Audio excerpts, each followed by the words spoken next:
Hi అండి. అందరికీ నమస్కారం. Welcome to my channel. ఈ వీడియోలో ఎట్టకేలకు ఉద్యోగులకు శుభవార్త. సుప్రీం కోర్టు తీర్పు రేపటి నుండే అమలు అంటూ అప్డేట్ రావడం జరిగింది. సో, దీనికి సంబంధించిన పూర్తి వివరాలు ఈ వీడియోలో తెలుసుకుందాము. వీడియో అయితే ఎక్కడే గాని స్కిప్ చేయకుండా ఎండ్ వరకు చూసేయండి. అప్పుడు ఇన్ఫర్మేషన్ పూర్తిగా అర్థమవుతుంది. అలాగే వీడియో చూస్తున్న ప్రతి ఒక్కరు వీడియోకైతే లైక్ చేయండి ఫ్రెండ్స్. ఈ వీడియోని తోటి ఉద్యోగ పెన్షన్ మిత్రులతో అయితే షేర్ చేయండి. కొత్తగా మన ఛానల్ చూస్తున్నవారు సబ్స్క్రైబ్ చేసుకోండి ఫ్రెండ్స్. సబ్స్క్రైబ్ చేసుకోవడం వల్ల నేను చేసే ప్రతి ఒక్క వీడియో మీ వరకు రీచ్ అవుతుంది. ఇక ఆలస్యం చేయకుండా వివరాల్లోకైతే వెళ్ళిపోదాము. ఫ్రెండ్స్ ఇక విషయానికొచ్చినట్లయితే ఎట్టకేలకు దేశవ్యాప్తంగా ఉన్న లక్షలాది మంది ప్రభుత్వ మరియు బ్యాంకు ఉద్యోగుల జీవితాల్లో ఒక గొప్ప వెలుగు నింపే శుభవార్త సర్వోన్నత న్యాయస్థానమైనటువంటి సుప్రీం కోర్టు తెలియజేసింది. సుప్రీం కోర్టు ఇచ్చిన ఈ సంచలన తీర్పు రేపటి నుంచి అమల్లోకి రాబోతుంది అనే అత్యంత కీలకమైన సమాచారం ఇప్పుడు మనందరికీ అందుబాటులోకొచ్చింది. పెన్షన్ అనేది యజమాని ఇచ్చే దానం కాదని, అది ఉద్యోగి తన సర్వీస్ కాలంలో చేసిన నిరంతర శ్రమకు ప్రతిఫలంగా లభించే సామాజిక భద్రతని కోర్టు మరోసారి గట్టిగా నొక్కి చెప్పింది. ఒక ప్రభుత్వ ఉద్యోగికి లేదా బ్యాంకు ఉద్యోగికి రిటైర్మెంట్ తర్వాత అందాల్సిన ఆర్థిక ప్రయోజనాల విషయంలో ప్రభుత్వం గానీ, బ్యాంకుల యాజమాన్యాలు కానీ ఇష్టానుసారంగా వ్యవహరించడానికి వీల్లేదని ఈ తీర్పు స్పష్టం చేస్తోంది.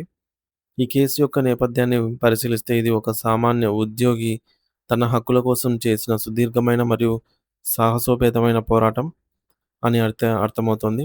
పెన్షన్ నిలిపివేతకు గురైన ఒక ఉద్యోగి మొదట లేబర్ కోర్టును ఆశ్రయించారు. ఆ తర్వాత కేసు హైకోర్టు మెట్లెక్కింది. చివరకు అనేక సంవత్సరాల న్యాయ పోరాటం తర్వాత ఈ వివాదం సుప్రీం కోర్టు గడప తొక్కింది. ఇన్నేళ్ల నిరీక్షణ తర్వాత దేశ అత్యున్నత న్యాయస్థానంలో ఆ ఉద్యోగికి అసలైన న్యాయం లభించింది. ఈ తీర్పు ద్వారా కోర్టు కేవలం ఒక వ్యక్తికే కాకుండా దేశంలోని మొత్తం ఉద్యోగ వర్గానికి ఒక దిశానిర్దేశం చేసింది. న్యాయం ఆలస్యమైనా సరే ధర్మం వైపే నిలుస్తుందని ఈ తీర్పు నిరూపించింది. ముఖ్యంగా బ్యాంకు ఉద్యోగులు మరియు వారి యాజమాన్యాల మధ్య కుదిరే ద్వైపాక్షిక ఒప్పందాలు మరియు వాటిలోని నిబంధనలు ఎంత కీలకమో సుప్రీం కోర్టు ఈ సందర్భంగా ప్రస్తావించింది.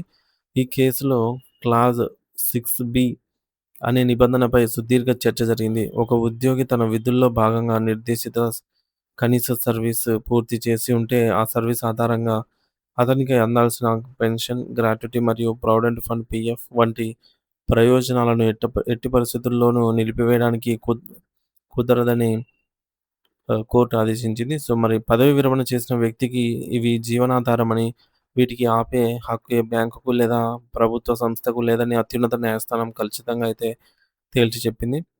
సాధారణంగా ఏదైనా క్రమశిక్షణ చర్యల పేరుతో లేదా విధుల్లోంచి తొలగించినప్పుడు యాజమాన్యాలు ఉద్యోగికి అందాల్సిన పెన్షన్ ప్రయోజనాలను నిలిపివేస్తూ ఉంటాయి. అయితే సుప్రీంకోర్టు తన తీర్పులో ఒక కీలకమైన పాయింట్‌ను వివరించింది.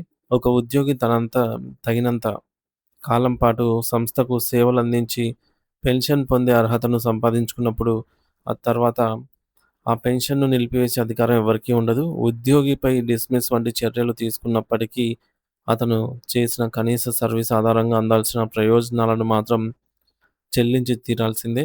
ఇది ఉద్యోగి యొక్క వ్యక్తిగత ఆస్తి వంటిదని, దానిని హరించడం రాజ్యాంగ విరుద్ధమని కోర్టు అయితే అభిప్రాయపడింది. మరి ఈ సంచలన తీర్పు కేవలం బ్యాంక్ ఉద్యోగులకే కాకుండా దేశవ్యాప్తంగా ఉన్న వేలాది మంది ప్రభుత్వ రంగ సంస్థల ఉద్యోగులకు మరియు ప్రభుత్వ సిబ్బందికి ఒక కొండంత అండగా నిలుస్తుంది. చాలా సందర్భాల్లో చిన్న చిన్న కారణాలను చూపిస్తూ పెన్షనర్లను ఇబ్బంది పెట్టే అధికారుల ఈ తీర్పు అడ్డుకట్ట వేస్తుంది. పెన్షన్ విషయంలో యాజమాన్యాల వేధింపులకు గురవుతున్న వారికి ఇది ఒక పెద్ద ఊరటని చెప్పవచ్చు. రిటైర్మెంట్ తర్వాత ప్రశాంతంగా జీవించాలనుకునే వృద్ధులకు వారి కష్టార్జితం వారి చేతికి సకాలంలో అందేలాగా ఈ తీర్పు భరోసా అయితే ఇస్తుంది. ఇకపై పెన్షన్ నిలిపివేత అనే అంశంపై అధికారులకు లేదా యాజమాన్యాలకు ఎటువంటి నిరంకుశ అధికారాలుండవు అనే విషయాన్ని ప్రతి ఒక్కరూ గమనించాలి. సుప్రీంకోర్టు ఇచ్చిన ఈ స్పష్టమైన ఆదేశాల వల్ల భవిష్యత్తులో వివాదాలు తగ్గే అవకాశం ఉంది. రేపటి నుంచే ఈ తీర్పు అనేది అమల్లోకి వస్తుండటంతో ఇప్పటికే పెండింగ్‌లో ఉన్న అనేక కేసులకు ఒక పరిష్కారం లభించబోతోంది. ఉద్యోగి తన రక్తాన్ని, చెమటను ధారపోసి సంస్థను అభివృద్ధి చేసినందుకు ఇచ్చే గౌరవమే ఈ యొక్క పెన్షన్. దానిని గౌరవించాల్సిన బాధ్యత ప్రభుత్వాలపై ఉంది అని అందరం గుర్తుంచుకోవాలి. మరి ఈ తీర్పు ద్వారా సామాన్య ఉద్యోగికి న్యాయ వ్యవస్థపై ఉన్న నమ్మకం మరింత బలపడింది.